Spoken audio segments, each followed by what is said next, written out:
నండి కొద్దిగా ఇట్లా ఇట్లా తిప్పండి దాన్ని. సరిపోయింది.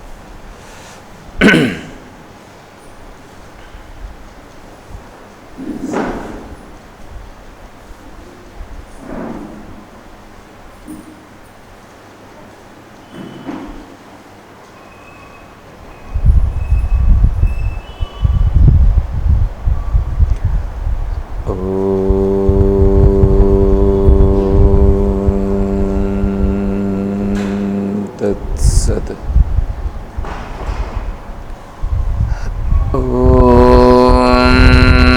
సదాశివసమారంభాం శంకరాచార్యమధ్యమాం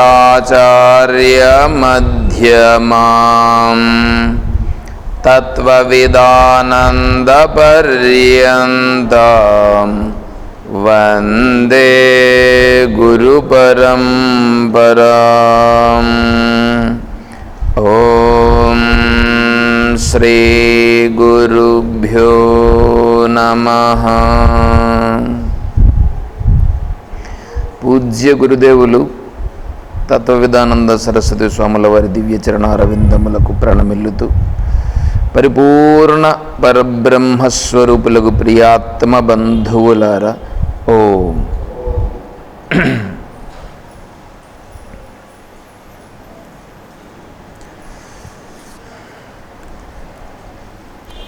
బ్రహ్మజ్ఞానావళీమాల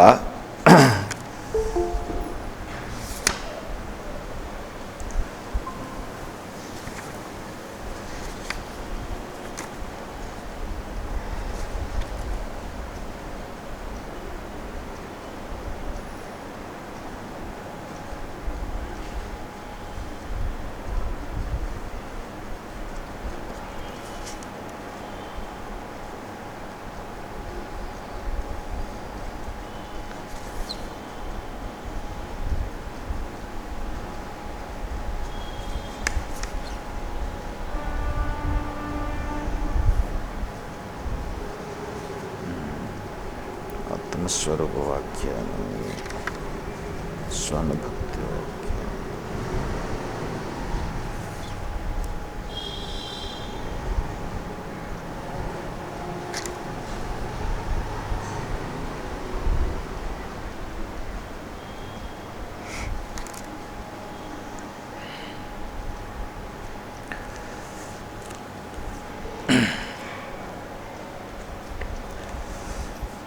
అందులో మనం 3వ శ్లోకంలోకి ఎంటర్ అవుతున్నాం.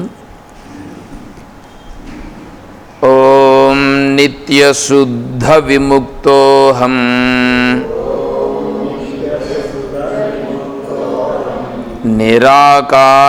నిరాకారోహమక్షరః భూమానందస్వరూపోహం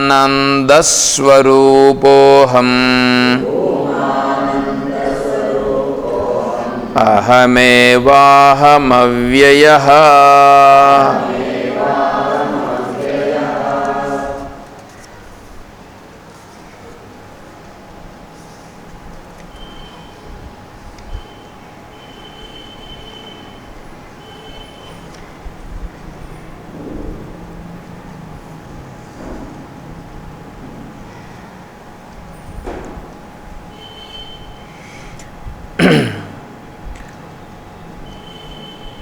బ్రహ్మజ్ఞానావళీమాల అనేటువంటిది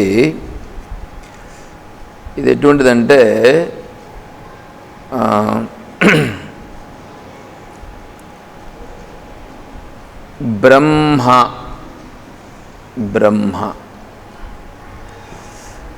బ్రహ్మ అంటే ఏందో అది చెప్పడానికి వీలు కాదు. బ్రహ్మను చెప్పడానికి వీలు కాదు. అది విషయమయ్యేది కాదు.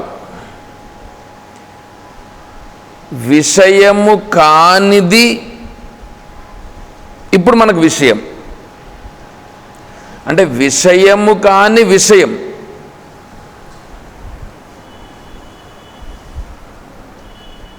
విషయము కాని విషయాన్ని మనం తెలుసుకోవాలంటే దానికి ఒక ప్రమాణం ఒకటి కావాలి. ఏదైనా తెలుసుకోవాలంటే కూడా దానికి ప్రమాణం అంటారు. అంటే ప్రమాణము చేత ప్రతి దానిని కూడా తెలుసుకుంటాం. రుచిని తెలుసుకోవాలంటే నాలుక కావాలి, శబ్దాన్ని తెలుసుకోవాలంటే శ్రోత్రేంద్రియం ఉండాలి, చెవి బాగుండాలి, రూపం తెలుసుకోవాలంటే కన్ను కావాలి, స్పర్శ తెలియాలంటే చర్మం కావాలి. వీటిలో కొంతమందికి ఏమవుతుందంటే ముక్కు బాగానే ఉంటుంది, గాలి పీల్చుకొని వదులుతూ ఉంటారు. కొంతమందికి వాసన తెలియదు, కొంతమందికి వాసన తెలియదు. తెలుసా? అది జలుబు పట్టినప్పుడు మనకు కూడా వాసన తెలీదు.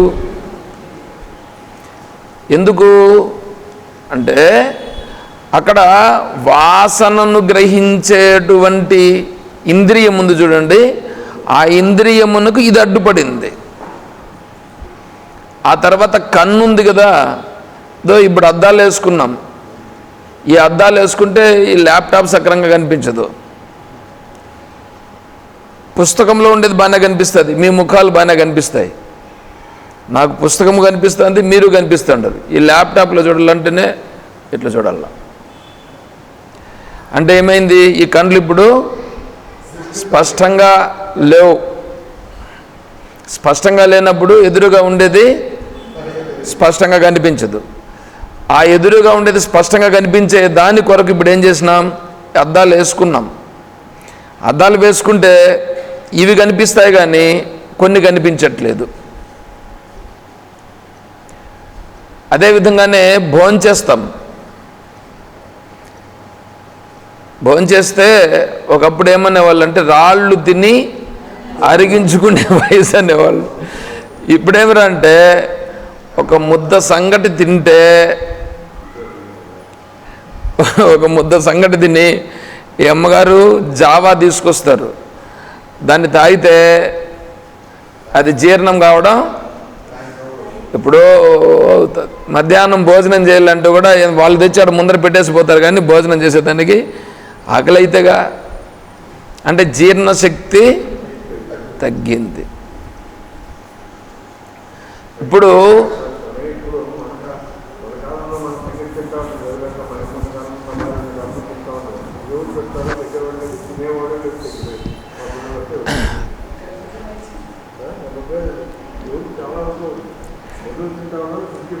కాబట్టి ఇప్పుడు నడిచేదానికి పిల్లలు అయితే వాళ్ళు ఈ క్రికెట్ ఆడుతూ ఉంటారు, ఈ బాల్ కొడితే ఆ గోడ కాంపౌండ్ వాళ్ళు ఉంది చూడండి, ఆ కాంపౌండ్ వాళ్ళకి అవతల పడుతుంది బాల్.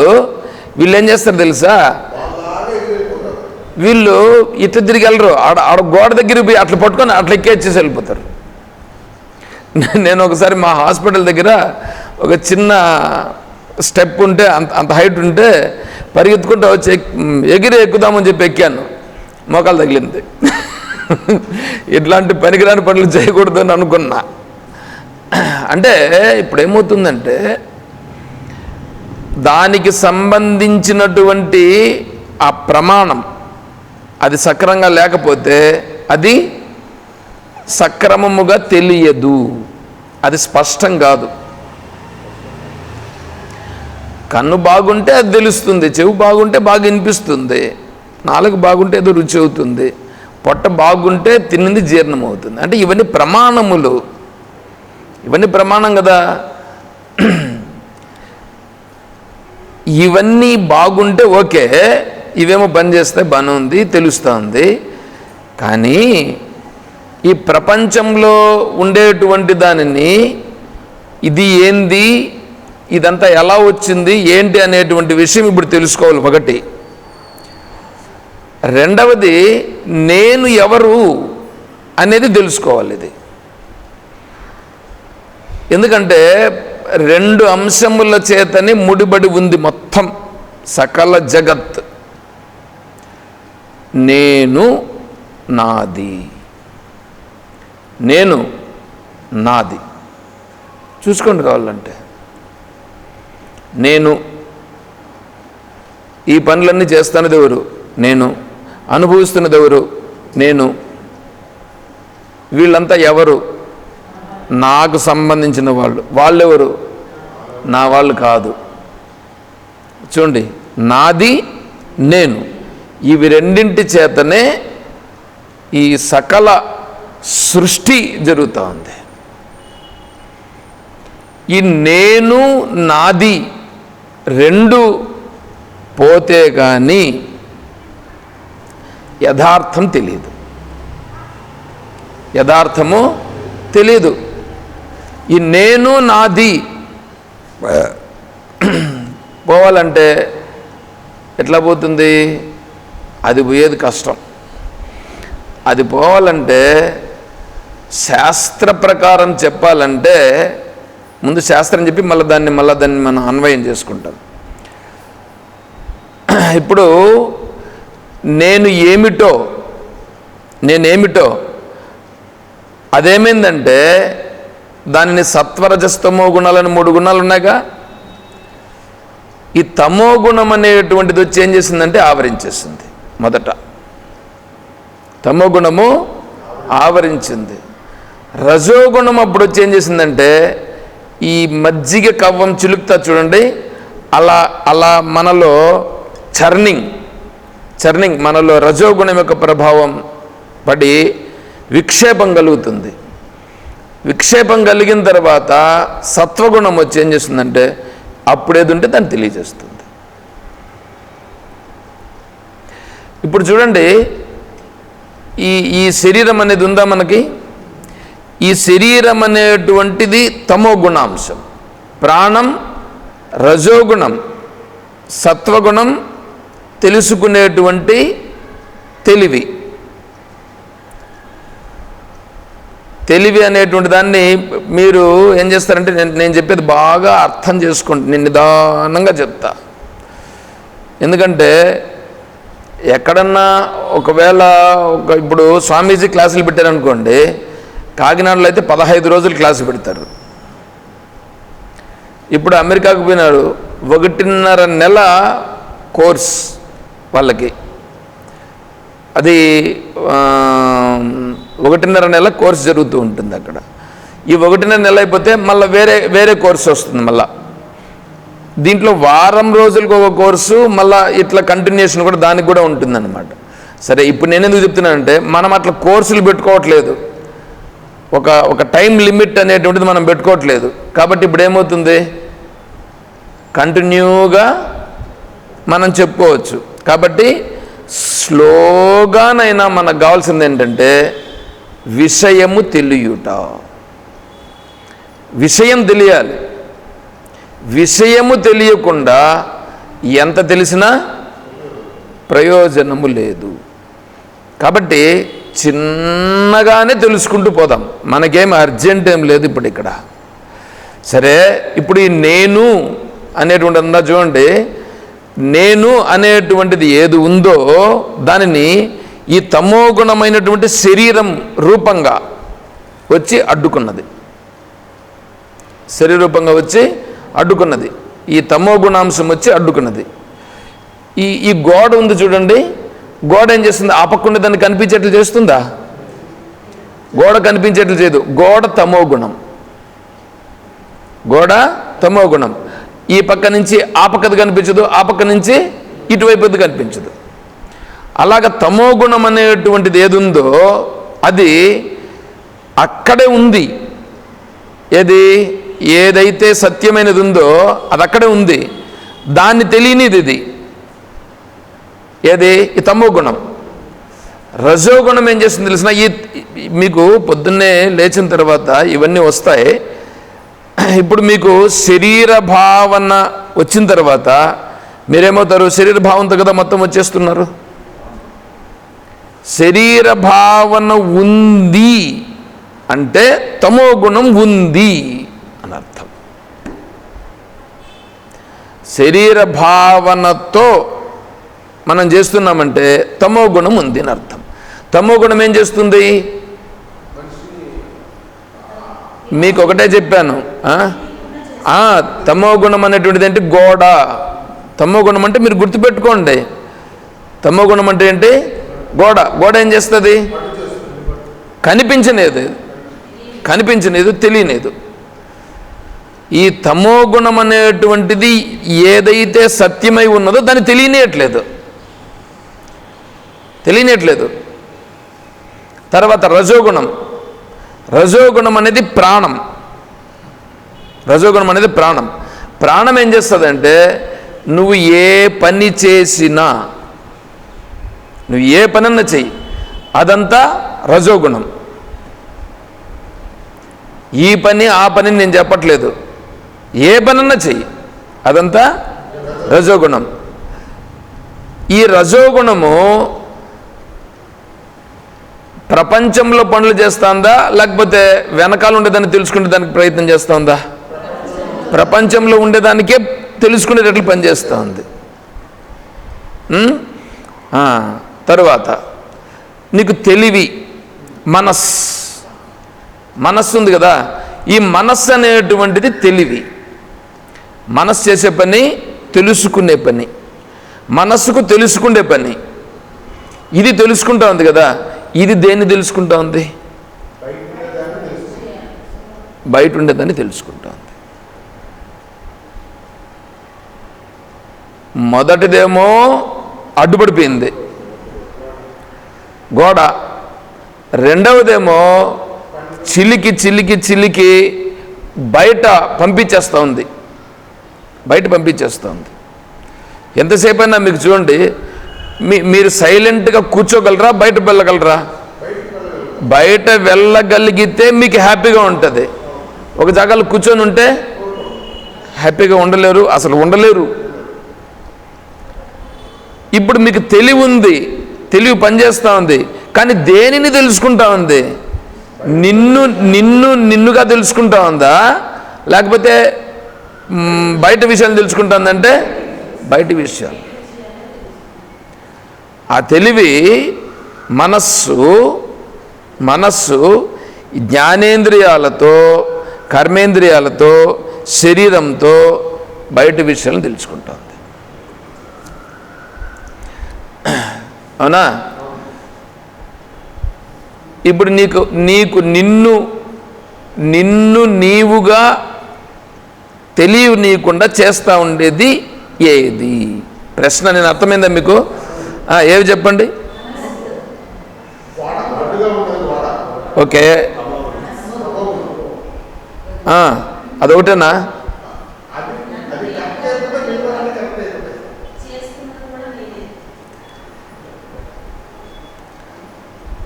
మూడు రకాలుగాను అడ్డమే కదండి. మూడు రకాలు అడ్డమే. మూడు రకాలు మిమ్మల్ని మీరు తెలుసుకోనీయకుండా చేస్తున్నది. మూడు రకాలు మీరుగా ఉండనీయకుండా చేస్తూ ఉంది.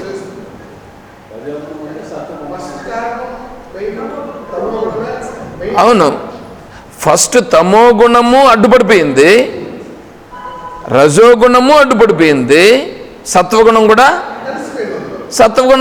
సత్వగుణం పని ఏంటంటే అది ఏది ఉంటే దాన్ని తెలియజేస్తుంది.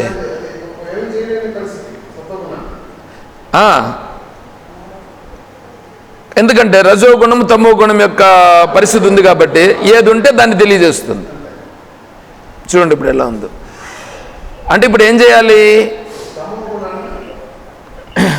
తమో గుణాన్ని కట్ చేస్తే సరిపోదు. తమో గుణాన్ని కట్ చేస్తే సరిపోదు, రజోగుణాన్ని కట్ చేస్తే సరిపోదు, సత్వగుణాన్ని కట్ చేస్తే అట్లా కాదు. దీంట్లో ఇప్పుడు ఎట్లంటే తమో గుణాన్ని కట్ చేసినామని అనుకోండి. తమో గుణాన్ని కట్ చేయడం అంటే ఏమంటే శరీరాన్ని నిలబెట్టి ఏం చేయాలి?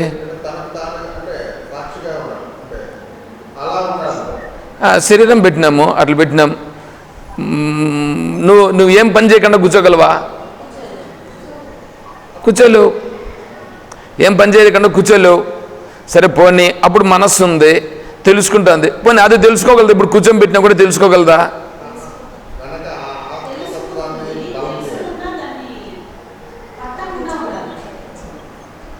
అంటే మూడు కూడా ఇబ్బందిగానే ఉన్నాయి. కాబట్టి ఇప్పుడు ఏం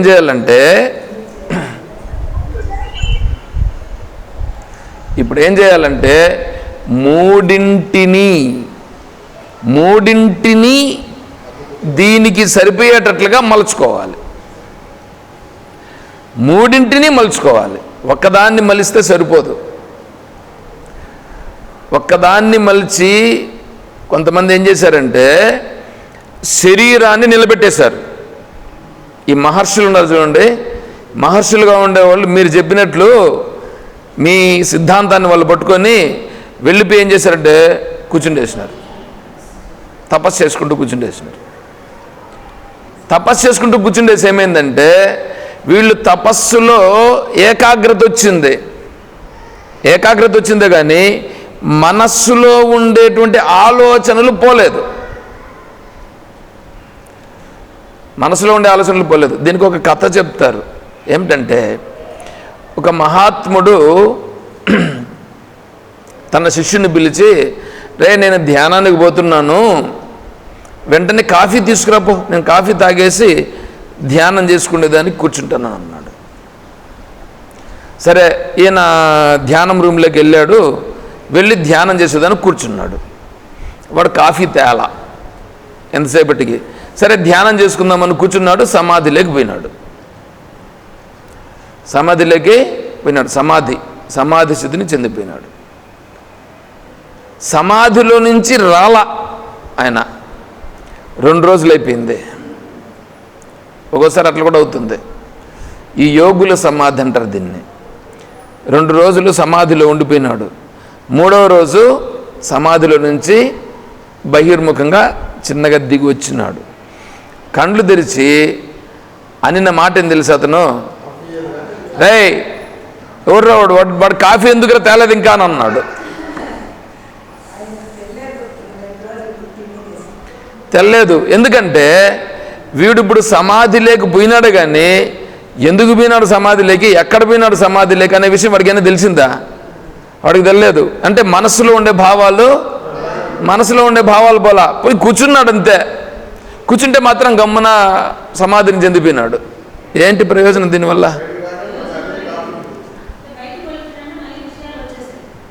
అంటే వాడు అక్కడ ఉన్నంతసేపు బాగానే ఉన్నాడు, కానీ బయటకు వచ్చే లోపల కాబట్టి అది సరిపోదు. తమో గుణాన్ని కంట్రోల్ చేస్తే అక్కడ సరిపోదు. ఇంకొకటి ఏమంటే తిరుగుతూ ఉన్నాడు కదా కర్మలు. ఈ కర్మలు చేసేటివి ఏంటి ఉన్నాయో, ఈ కర్మలు చేసే దాంట్లో చేంజ్ అయ్యి ఎంతసేపు ఈ వేదము చెప్పినట్లుగా దేవుని దగ్గర కూర్చున్నాడు. ఎవరి దగ్గర? దేవుని దగ్గర కూర్చున్నాడు. దేవుడు అంటే ఎవరు? విగ్రహాల దగ్గర కూర్చొని నేను దేవుని సేవ చేస్తాను. ఏమంటే నేను వేదాంతం మాట్లాడుతున్నా, నేను ఎప్పుడు మాట్లాడినా వేదాంతాన్ని మాట్లాడతాను, సరేనా? నేను వేరే దేనికి వ్యతిరేకం కాదు. మీరు వ్యతిరేకంగా ఉంటే మీరు మార్చుకోవాల్సిందే, కానీ నేను దాంట్లో మీరు కానీ ఏమైనా సందేహం అడిగితే దానికి నేను క్లారిఫై చేస్తాను. నేను ప్రతిసారి చెప్తా ఉంటాను. ఎందుకంటే నాకు చాలా ఇది ఉందన్నమాట ఇక్కడ. అందువలన మీరు అర్థం చేసుకొని మీరు ఏమైనా క్వశ్చన్స్ అడిగితే నేను సమాధానం చెప్తా. సరే, ఇప్పుడు ఇక్కడేంటి? దేవుని దగ్గర కూర్చున్నాడు. వాడు ఏం కర్మలు చేస్తున్నాడు? వేదం ఇలా చెప్పిందని ఆ కర్మ చేస్తున్నాడు. వేదం చెప్పిందని అభిషేకం చేయబడడం, వేదం చెప్పిందని పూలు తీసుకురావడం, వేదం చెప్పిందని ఎందుకు తీసుకొని చూపెట్టడం, వేదం చెప్పిందని మీరు ఎవరు రావద్దండి, దూరంగా ఉండండి, తాకద్దండి, తాకూడదు. తాకితే ఏమవుతుంది? అపవిత్రమైపోతుంది. నన్ను తాకూడదు, విగ్రహాన్ని కూడా తాకు. విగ్రహం దగ్గర కూడా పోకూడదు. తెలుసా మీకు? గర్భగుడికి ముందర ఇంకొక ఇది ఉంటుంది, ఆటికి కూడా పోకూడదు, లోపలికి కూడా పోకూడదు. ఇంకా గర్భగుడిలోకి ఏం పోయేది ఉంటుంది. కాబట్టి విగ్రహాన్ని తాకూడదు, విగ్రహం దగ్గర పోకూడదు. మళ్ళీ ఇక్కడ ఉండేటువంటి వ్యక్తిని కూడా తాకూడదు, అపవిత్రం. ఇదంతా చూడు ఎంత శుద్ధంగా ఉన్నారు వీళ్ళు. వాళ్ళ దృష్టిలో ఏమంటే ఇదంతా గొప్ప సిద్ధాంతమని వాళ్ళ దృష్టి. ఇది కర్మ. దీంట్లో బయట ఉండేటువంటి వాన్నంతా వాళ్ళ దృష్టిలో తక్కువ. వాళ్ళ దృష్టిలో తక్కువ, ఇది ఎక్కువ. ఏమండి, ఇది ప్రాణం. ఇప్పుడు ప్రాణం చూడండి, ప్రాణం అనేటువంటిది చేసేది కర్మ, బయట చేస్తూ ఉండేది కర్మే, ఇది కూడా కర్మే. ఇప్పుడు ఈ కర్మ ఆ కర్మ తేడా ఏముంది? తేడా ఏమీ లేదు. కానీ వాళ్ళ భావనలో ఏమైపోయింది? తేడా చేసేసారు. చేశారా? పోయిందా? నీకు సమానత్వం ఎక్కడొస్తుంది?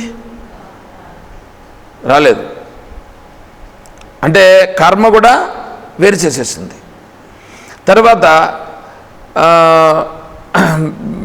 వీళ్ళు పెద్దవాళ్ళు, మిగతా వాళ్ళు చిన్నవాళ్ళు, తక్కువ వాళ్ళు. కొంతమంది అయితే అసలు లోపలికి కూడా రాకూడదు.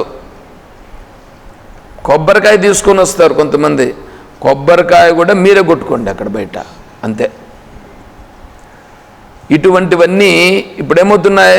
దీంట్లో సమత్వ భావన అనేది ఉందా? ఇక్కడేమన్నా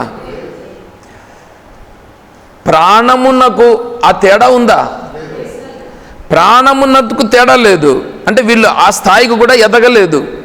ఆ స్థాయికి కూడా ఎదగనప్పుడు వేదం అట్లా చెప్తా ఉందా? అంటే వీళ్ళు పట్టుకున్న వేదం ఏమైంది? వీళ్ళు పట్టుకున్న వేదము సక్రమమైన వేదమును పట్టుకోలేదు అని అర్థం కాలా? వేదం అలా చెప్పట్లేదు.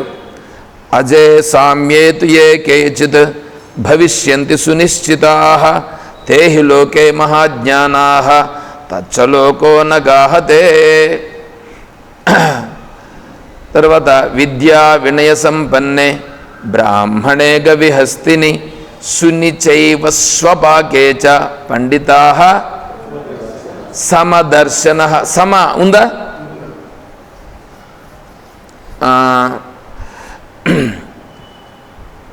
యస్మిన్ సర్వాణి భూతాన్యాత్మైవా భూద్విజానతః తత్ర కోమోహః కశోకః ఏకత్వం అనుపశ్యతః.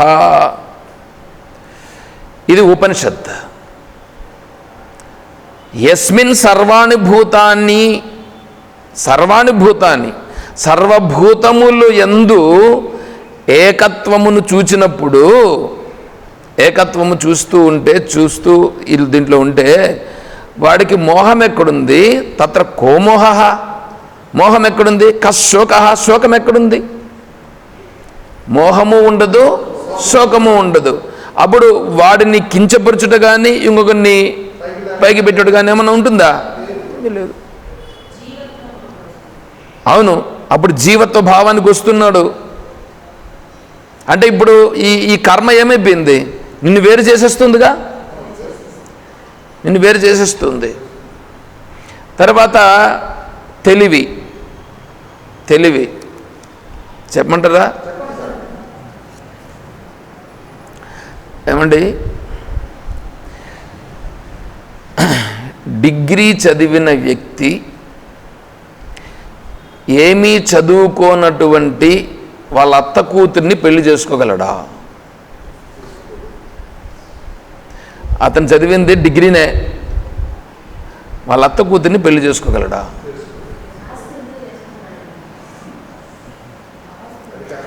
ఓకే, చేసుకుంటాడని అనుకో. ఒకవేళ ప్రేమిస్తాడా? అది మళ్ళా ఉంది. ఇంకా డిగ్రీ చేసి ఉద్యోగం చేస్తున్నాడని అనుకోండి,